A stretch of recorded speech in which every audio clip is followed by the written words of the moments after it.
Good morning, everyone. Today we have the full moon retreat, as you know, and some of you have already observed 8 precepts or 10 precepts, and you came to know about the significance of the day, and also you learn about the significance of practicing Sila. Now we are going to begin the morning Dhamma talk. And everyone, please sit down and pay attention. No? Samanta Chakravalesu Atra Gachantu Devata Saddhammang Munirajas Sunantu Saggamukhadang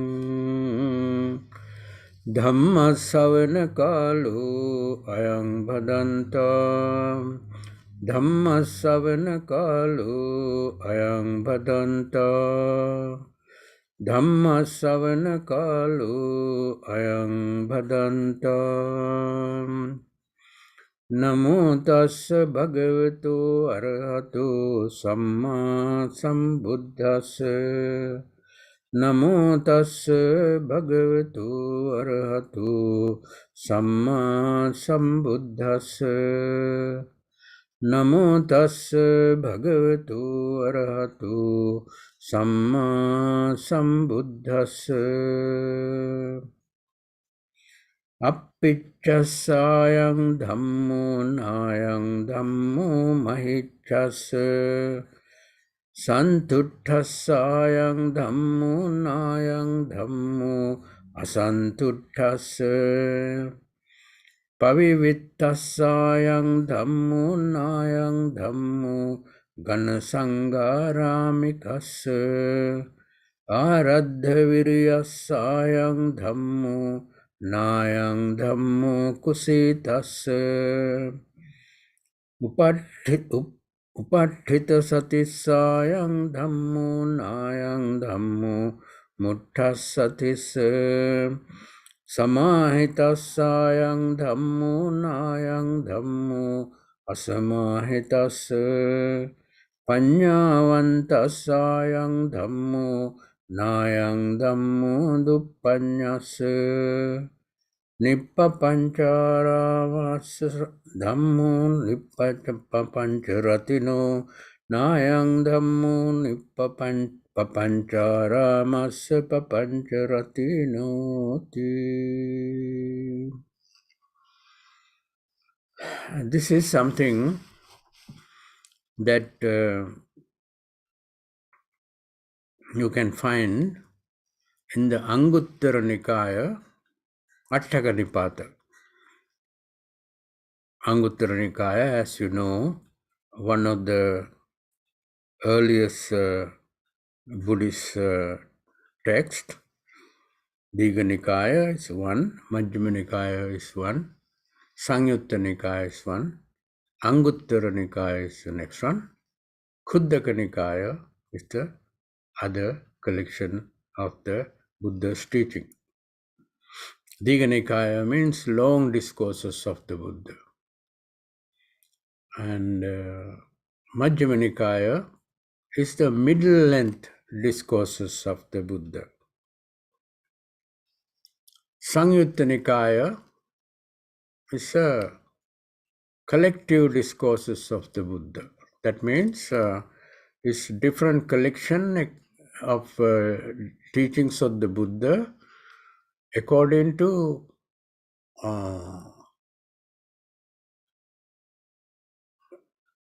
the group of people who were connected to the teachings. In other words, if the Buddha was teaching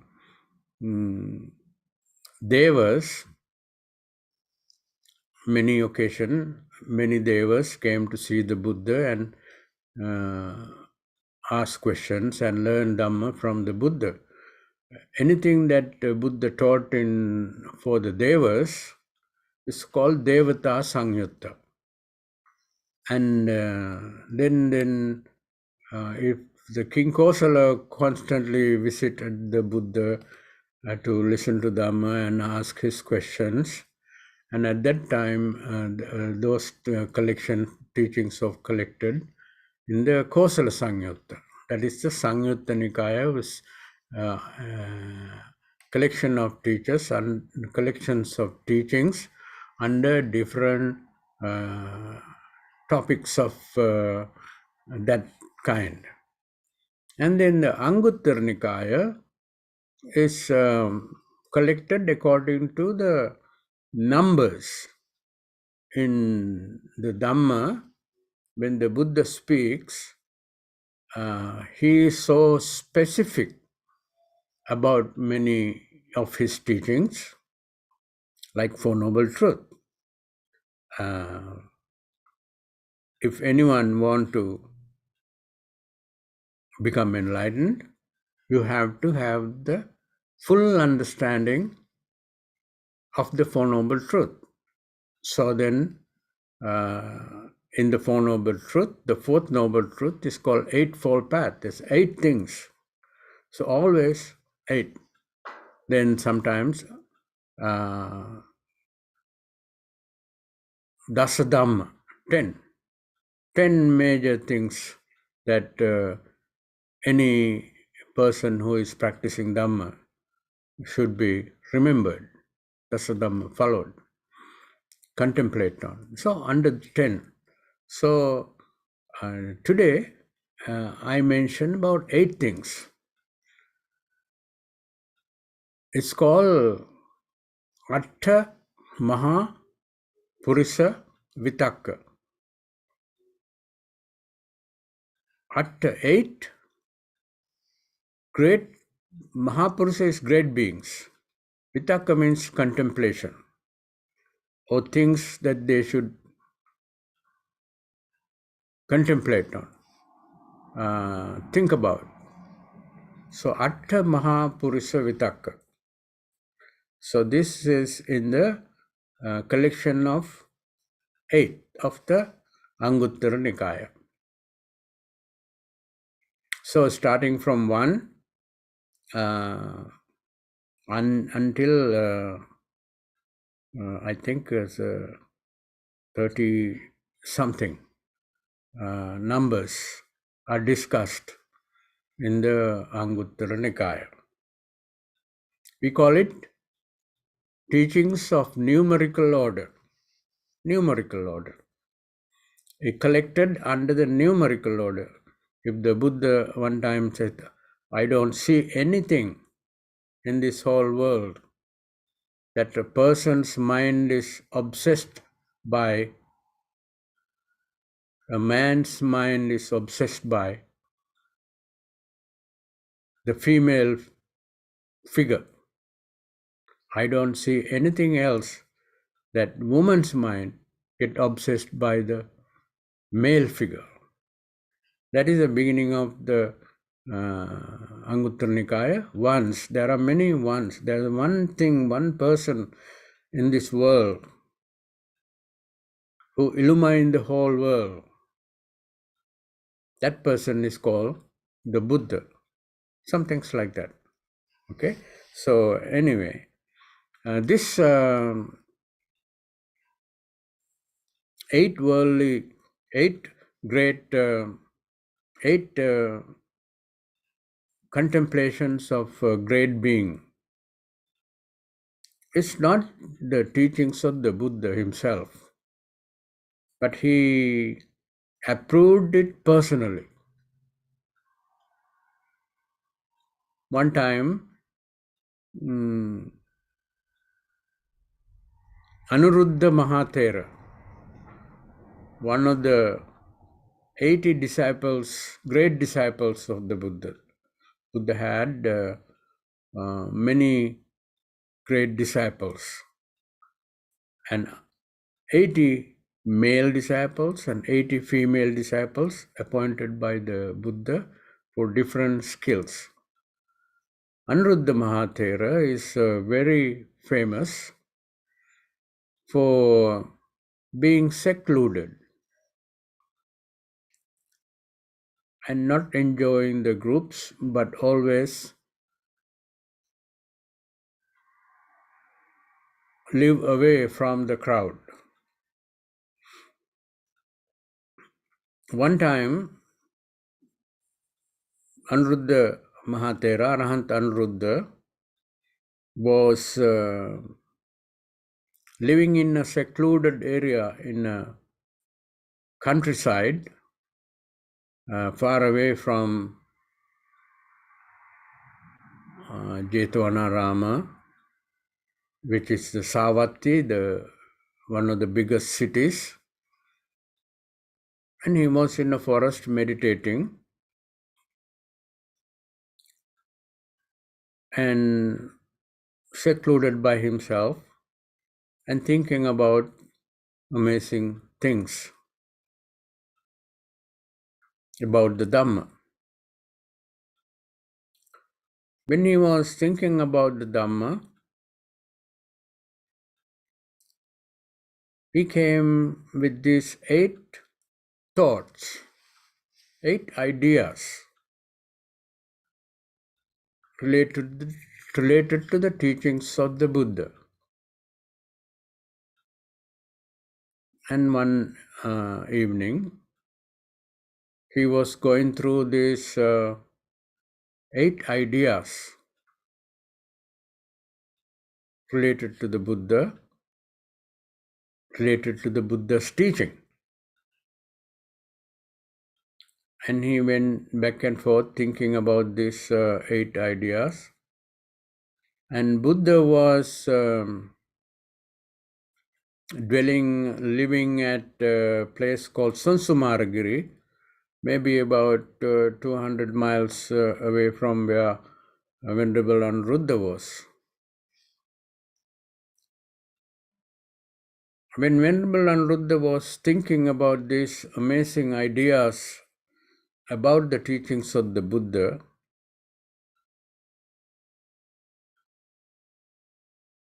the Buddha, who was far away, could immediately feel, immediately conceived that Anuruddha Mahathera is thinking about these 8 thoughts of a great being related to the Dhamma. So Buddha was so happy that Arahant Anuruddha came up with these 8 ideas by himself, and he wanted to express his appreciation to Anuruddha Mahathera for being able to see something that normally other people don't see about Buddha's teaching. And because he wanted to express his appreciation, although he was several hundred miles away, what the Buddha did was, he disappeared immediately through his psychic powers from the Sunsimaragiri and appeared right in front of the Anuruddha Mahathera in a matter of seconds. He disappeared from where he was and appeared. That is ability, power, if you want to call it, that the Buddha had to be able to appear in one place and disappear in one place and appear in a matter of seconds. Doesn't matter how far it is. Maybe his disciples, Buddha's disciples, also had the same. Some of the Buddha's disciples had the same uh, skill of performing iddhis. These are called iddhi. Iddhi means like a magical power. Mahamoggallana, one of the main two disciples of the Buddha, Moggallana and Sariputta. And Moggallana is very famous for these psychic skills.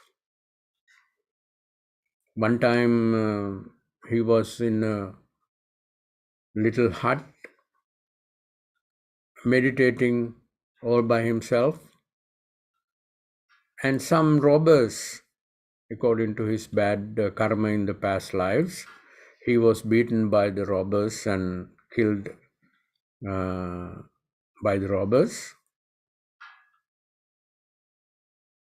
And several times when this incident happened, Mahamoggallana escaped so quickly. They knew exactly the Mahamoggallana was inside the hut, and they know that they are going to go into the hut and beat him up. But Mahamoggallana Mahatera could see that in a matter of seconds, these people will break the door and come into the house, little hut that I am in, and he will beat me up. And in a matter of seconds, Mahamoggallana went through the keyhole of the door and got out of the house. And when the robbers walked in, nobody was there. They knew for sure he was there. In a minute ago, second ago, he was there, but now he's not there. And there are some of the disciples of the Buddha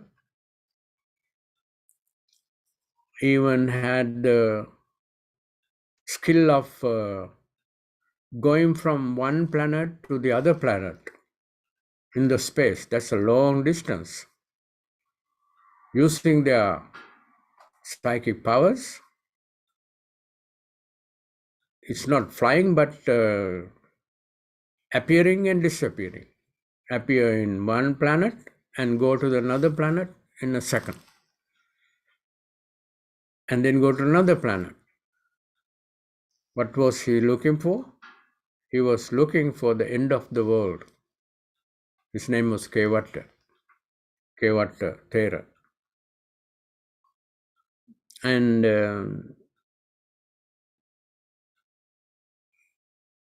there was one incident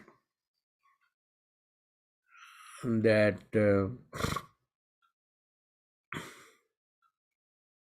king wanted to see who has the magical power,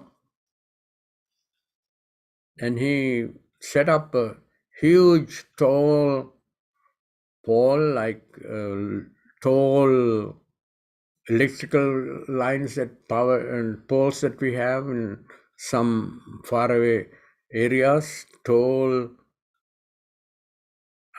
poles, and he put a gold ball on the top of the pole, maybe several hundred feet high, and challenge if anybody has psychic powers, the ability to has the power to get this without climbing the pole,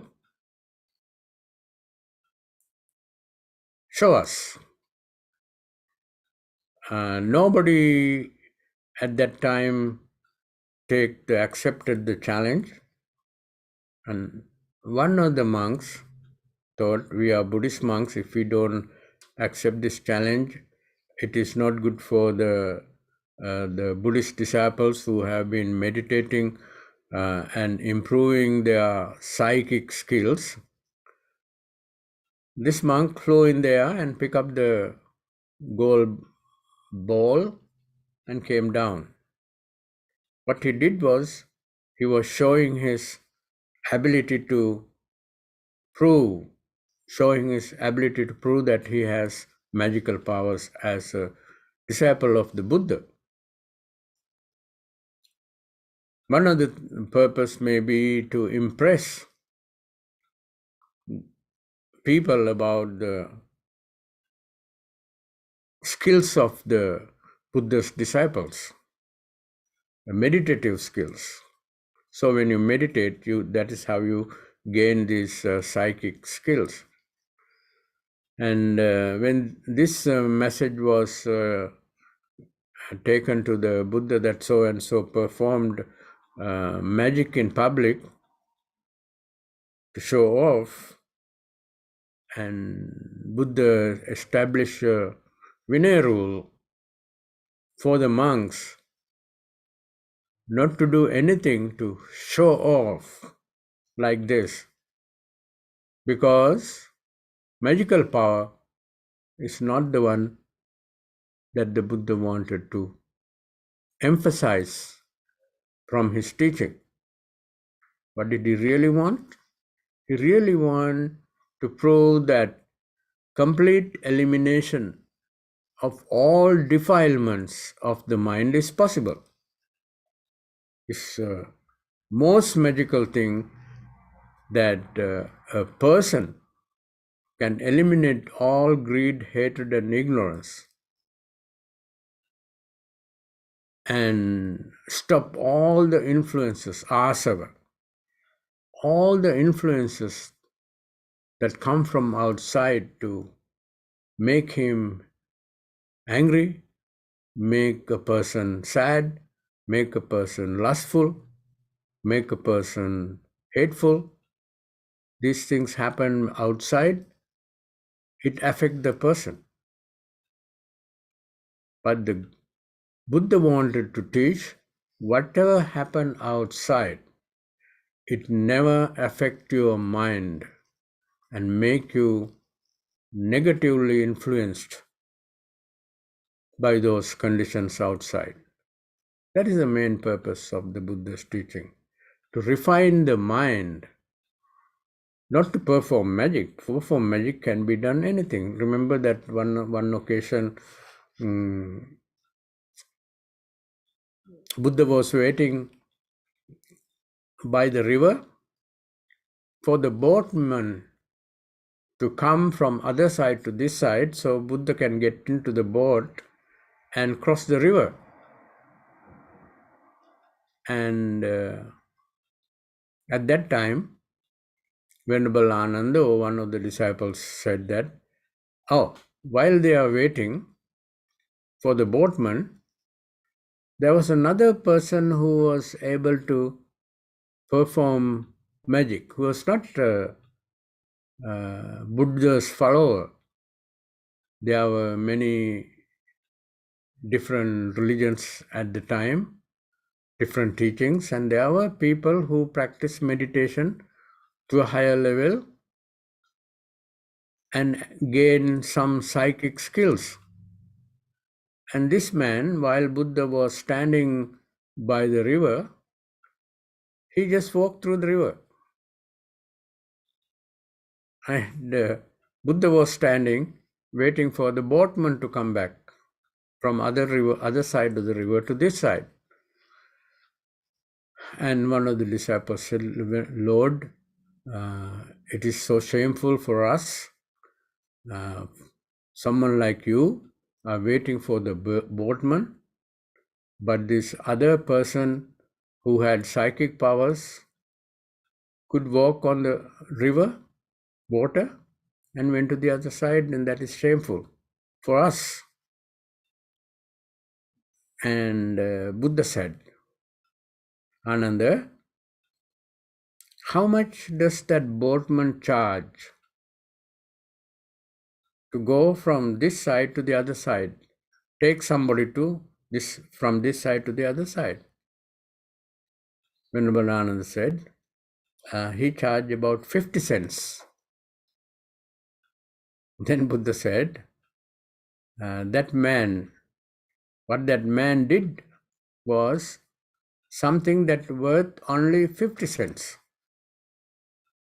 But my teaching is invaluable, immeasurable in value. What is that? Purifying the mind. That is what I am teaching. That's what we are practicing. It's not 50 cents. It is, if you count in dollars or gold coins, it's unthinkable. You cannot match. All the gold coins in the world does not match the purification of the mind. That is what we practice. That is why I teach. Not to just cross the river using psychic skills. So anyway, even though Buddha discouraged psychic power, I think today, I think this time you heard the story about Buddha's visiting Kapilavastu. After becoming enlightened, Venerable Sumana explained how one of the good friends of the Buddha, when he was Siddhartha, Kaludai, was one of the final people appointed to invite the Buddha to visit his city, Kapilavastu. He was far away. Buddha was teaching in different places, in Benares and other places. And he didn't have time or the interest to visit the family at that time. So King Suddhodana really wanted to invite the Buddha because he had already heard that his son has become the greatest sage on earth, and he is teaching Dhamma in different cities, but he never came to visit us, our family, and we want to invite him to come to our city, Kimbulwatpura, I think, Kapilavastu. So he sent many disciples, many people from the palace. You go to Savatthi and invite the Buddha to come to our city and see your father and all that. And all these different people, messengers, who went from the king to see the Buddha, they forgot to invite the Buddha. Their main purpose of visiting the Buddha was to invite him to come to the Kapilavattu. But they all forgot and they became monks and they became enlightened and they just neglected the purpose of their visiting the Buddha. So finally, King Suddhodana asked one of Siddhartha's best friends, Kaludai, you go this time. You definitely invite the Buddha by my word. King is saying, by my word, you tell the Buddha that I invite him and please visit our city. And remember then I heard Bhante Sumana was telling you that he got the permission to become a monk, and he became a monk under the Buddha, and he was constantly waiting for the right time to walk a long distance from where the Buddha was to visit the Kapilavastu and see the king and see Prince Rahula and all the Sakyans. That's a Sakyan country. Sakyans are the group of people who are called warriors, rulers. And so then Kaludai was waiting and waiting and waiting for the right time. And later, when everything conditions was perfect, he beautifully composed some verses and invited the Buddha. Your father is waiting for you in Kapilavastu, and this is the perfect time for you to visit because the road conditions are so perfect. Everything is beautiful and weather is very nice. And if you visit, this is a perfect time. And that is what the Kaludai did. And according to the Kaludai's invitation, Buddha accepted that and then visited the city. Now, that's not the main point. Main point is after he visited the city, he was young. All the Sakyans were very proud because they think they are from highest class of the society, and they were very proud of themselves, and they never respect religious people too much. They are not too devotional because they are warriors, they are fighters, and nobody wanted to welcome the Buddha with respect. You put your palms together, sometimes you kneel down and welcome a great sage, But this Buddha is very young and still is a little prince for them in their mind, and they didn't pay any respect to the Buddha, but they all came to visit the Buddha, but no respect, and they always ask the young people, okay, you go forward and bow to the Buddha and welcome him and all that. So then Buddha knew that his relatives are so proud of themselves, and pride is not a good thing. Looking down on other people is not a good thing. They think I am better than this recluse monk who is teaching Dhamma to people, is not that much a respectable person. So they never appreciate or never paid reverence to the Buddha. At that time, maybe if you read the newsletter that the temple send out every month, first of the month, temple send a newsletter. And we found that most people don't even open the newsletter, not even read. And that was very sad because this newsletters has a lot of nice Dhamma stories and Dhammapada stories, Dhammapada explanation, teachings, and many other good things in this newsletter.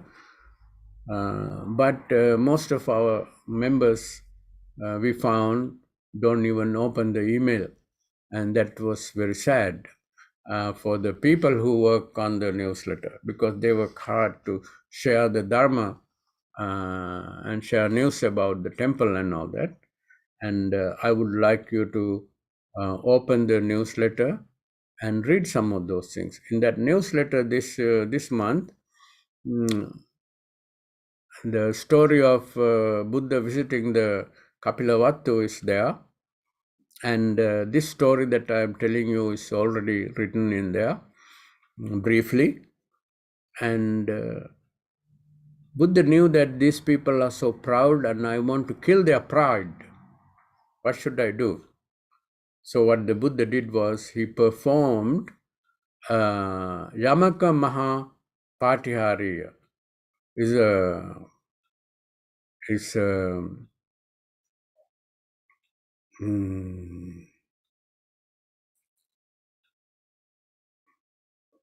performance of dual miracle. Yamaka means dual. Patihari means miracle. Miracle means something that people cannot even imagine that can happen. That's a miracle we call, no? Buddha had that miracle called dual miracle. What he did was he was in cross-legged and going up in the sky all the way to far away where people can see the Buddha was sitting on the sky. And then one part of the body is emitting fire, the other part of the body is emitting water at the same time. And there are thousands of people who are Sakyans waiting for the Buddha to visit the city. And so this sage, this monk, has gone up on the sky, and one part of the body is emitting fire, the other part of the body is emitting water, and simultaneously this is happening. And this is so amazing for all of them. Even today, if something like that happens, it's a miracle. So that miracle he performed, and all the pride of the Shakyans were destroyed, and they all knelt down and put their palms together and bowed to the Buddha. Their pride was totally crushed by the miracle that he performed. This dual miracle is a miracle that only the Buddha can perform. There are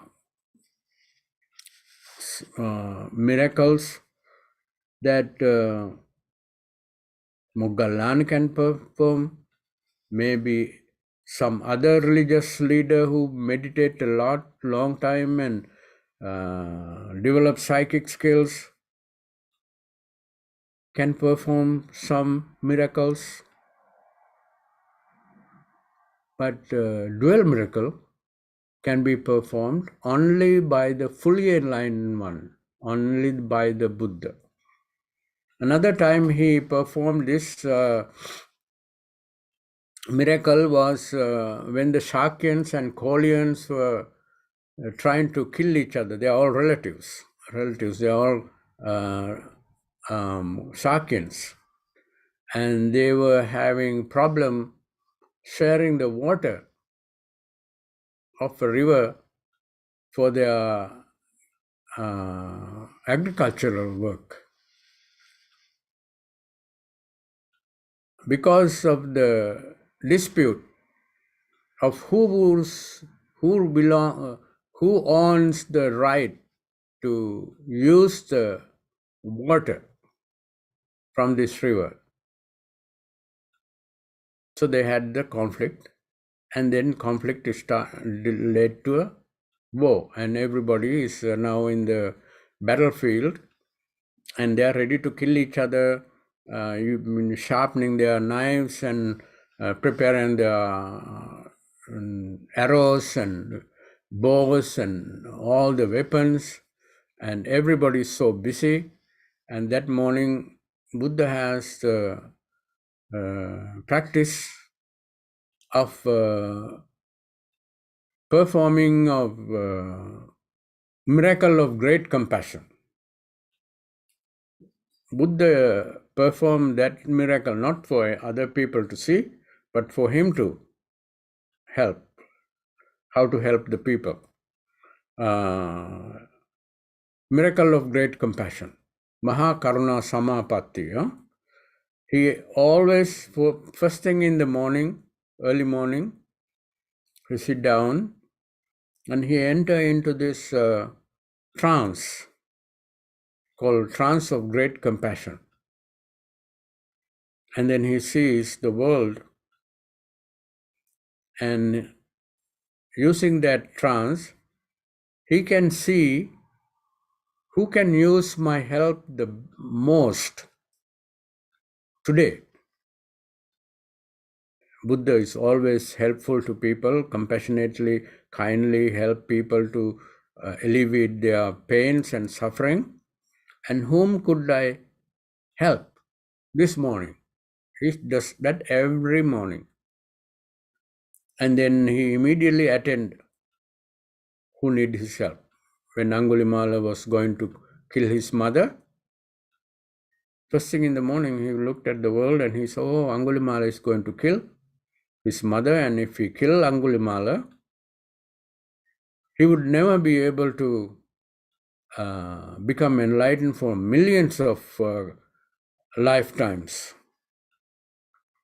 But if I stop him killing the mother, he can become enlightened in this life and become a great sage. He saw that. So he immediately attended the forest where Angulimala was trying to kill this old woman without even thinking that this old woman was his own mother. He was holding the sword and running behind the lady, and what the Buddha did was he also, in this case, he appeared immediately, instantly, left the temple and appeared instantly and stood between the mother and the killer. Mother is far away and the killer was running to catch the last person to kill, 1,000 person. He has already killed 999 people, and he was totally crazy in mind, completely disturbed, and he cannot even recognize the mother or anything because his mind was so confused. And Buddha stand in between, and Buddha was walking forward slowly. And now, instead of killing the mother, now he has another person nearby, a monk, so he wanted to kill the monk easier. So he started running behind the monk to kill him. What he did was he beheaded, using the sword, he beheaded the people and then cut the finger of the person, one finger of one person. So now he had already 999 fingers on his around his neck. But he couldn't reach the Buddha. Buddha was walking so slow and he was running so fast. This is a miracle that Buddha performed at that time. Huh? He was walking so slow, and Angulimala was running so fast behind him. But the distance is still the same. No matter how fast he'd run, he cannot catch the monk who is walking so slow. And he was tired of running, and then finally he shouted, "Monk, you stop." So the Buddha was slowly turned around and talked to Angulimala kindly. Angulimala, Ahinsaka, his name is Ahinsaka, not Angulimala yet. Angulimala was the nickname that he got after killing so many people, but by this time, people knew that he is Angulimala. He was called Angulimala by this time. But Buddha talked to him, young man, I have stopped long time ago. You are the one who has to stop.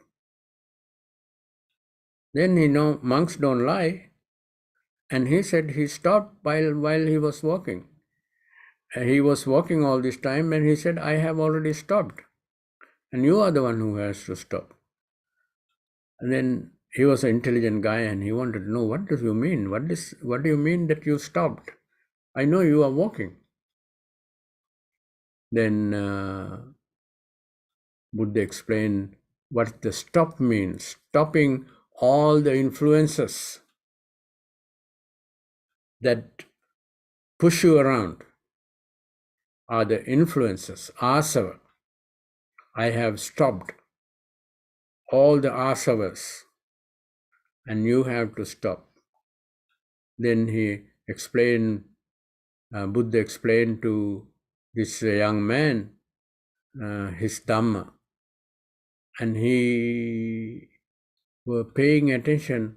Even when he was going crazy in his mind, he immediately became calm and more focused by seeing the Buddha, by hearing the voice of the Buddha, by hearing what he has to say. He became immediately calm and more focused and started paying attention toward the Buddha, because this young man was already such an intelligent person, best students in the whole university at that time. And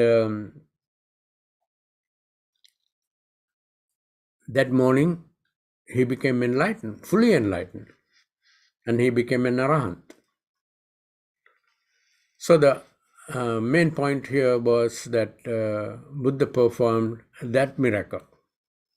Miracle means magical thing that he's walking, but the running person who is behind him cannot even get close at all.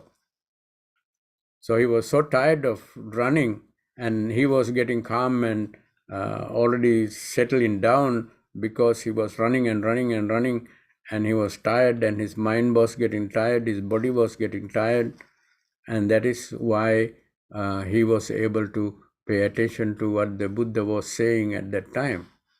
So anyway, that is a miracle.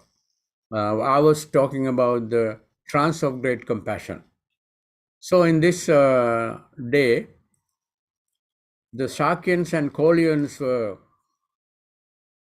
going to kill each other, and they are getting ready for war, and they are sharpening their weapons and building their shields and all these things in the battlefield. And when a monk go to the middle of the battlefield, nobody pay attention. And then how can Buddha talk to the people who are getting ready to kill each other, these thousands of soldiers and people who are giving orders to the soldiers? So at that time, he performed the dual miracle. That's another time that Buddha performed the dual miracle, fire and water emitting out of the body at one time, up on the sky. He get up to the sky and do that. And the third time he performed the dual miracle was in Sri Lanka, when he went to stop another war between some tribes in Sri Lanka, Nagas and I don't exactly remember, Yakas, Nagas and Yakas, who two tribes. Nagas and Yakas were trying to kill each other, had a big fight. I think it was in Nagadipa, I guess. It was next month, probably April. You will read on that on the newsletter next time, I guess, as I remember. Anyway, so dual miracle was performed in Sri Lanka also. Today, on the Madin full moon day, I think. Also, he performed the dual miracle in Kapilavastu, and everybody was scared and also shocked, and also was so impressed. And ever since, they knew Buddha was not just another monk or just another teacher. He was so amazing teacher, amazing, powerful person. So in Buddhist culture, we don't talk too much about the Buddha's miracles, Buddha's ability to perform miracles. But I think it is good to know that that Buddha was not just a teacher, but he was an amazing being, more than a divine. More than a divine means Devati Deva. Deva Ati Deva. Deva means God. Ati Deva means above God. God above God. In the Western world, when we come from, when the Dhamma come from India or Asia or some part, and we try to tell the people that Buddha was a great teacher, human being, and he discovered the Dhamma by himself and with his own intelligence. But Westerners have the tendency to think that their religious leaders, what they're talking about, have great powers to perform miracles. And they believe in miracles, they respect miracles, they revere miracles. Who are they? The Western people who are according to their religious teachings. But we never say that Buddha had such a miracle power, so many miracle powers, because that is not what we want to emphasize regarding the Buddha's teaching. As I told you, regarding the Buddha's teaching, what is the most miracle is to stop the kleshas, activity of the kleshas, defilements in the mind. If you completely clean the defilements of a mind, that is a real miracle. Not like this flying in the sky and going through the keyhole and taming some demon using miracles and performing dual miracles even. It's not highly emphasized and taught in the Buddhist culture. We talk about Eightfold Path, practice of Dhamma, practice of sati, practice of samadhi, mindfulness. These are the miracles. But all these magical things are just magics from the Buddha's point of view. So what happened was when Anuruddha was sitting all by himself 200, 300 miles away from the Buddha, Buddha left the temple and appeared immediately. You can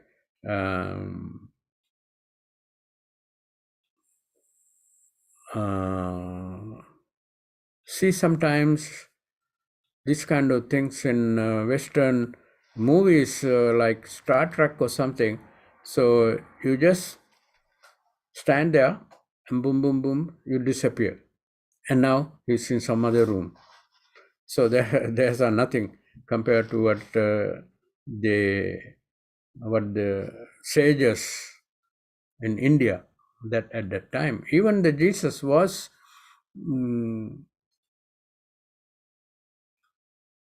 a person who studied Buddhist meditation in Tibet at one time, Lhasa. That is what they are figuring out. When he was young, he used to practice meditation and levitation, going up on the sky. And before he came back to his country, where he started teaching about metta, that is love, he studied Dhamma and meditation, Buddhist meditation, in that part of India. And now we even have the notion that his body is even buried in Kashmir. Jesus' body tomb is actually in Kashmir. That's what some archaeologists are discovering. So anyway, what I was mainly emphasizing was in Buddhist teaching, the ability to perform miracle was not highly revered and highly discussed, widely discussed and seen as a valuable thing compared to refining the mind. Refining the one's mind is more important than these miracles. So anyway, this afternoon, Buddha immediately disappeared from where he was in Sunsumaragiri, where he was studying, and then nearby another state, different state, Anuruddha Mahatera, Arahant Anuruddha was in a different state, contemplating on Dhamma. Wow, this Dhamma is so amazing. This is not for this type of people, but this can be only comprehended by this type of people. Buddha's teaching is not for this type of people, but for this type of people. Again, so he came up with 8 points, all by himself. He was contemplating on the Dhamma and see, oh, all these people, they cannot understand the teachings of the Buddha and they cannot purify the mind. They always keep themselves in dark because they cannot develop light in themselves. So they cannot become enlightened. Why? Because they're like this. But if they change to this, and then Buddha was so impressed about his thinking, and that is why he immediately went to see him and say, Anuruddha, it's very nice that I'm so glad that you thought about this. And then he had a little nice discussion about these 8 things, and then Buddha disappeared there and came back to, appeared in his temple where he was in Sunsumaragiri. So anyway, what is the amazing thoughts of this great being? Appichasayang Dhammo Nayang Dhammo Mahichasa. I think we are running out of time, 10:30 already.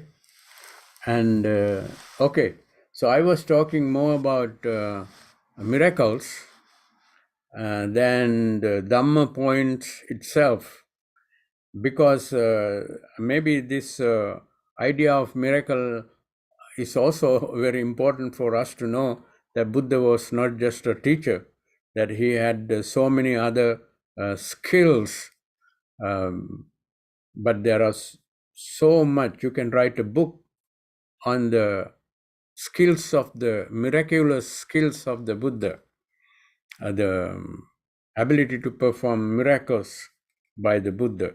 So then in the afternoon, in the Dhamma discussion, I'm going to talk about this 8 points. Since now we are running out of time, because I was talking more about the miracle of the ability to perform miracles of the Buddha. So anyway, now we are running out of time, 10:30 already, and now this is the end of the Dhamma talk. I think 10:45, we have about 10 minutes break, and then Bhante Sumana will come and guide you with the meditation. No? Now let us think that we were observing 10 precepts and 8 precepts in the morning, and now we heard a small Dhamma talk related to the Buddha's Riddhi power. Iddhi means miraculous powers, and but more important is the topic of the Dhamma today. But we missed the topic. We will discuss it again, and you by listening to the life of the Buddha and learning about the Buddha, you generated some kind of devotion for the Buddha, just like those people, Sakyans, when the Buddha visited, they generated some respect and devotion to the Buddha. I hope you also had some devotion aroused listening to this Dhamma talk.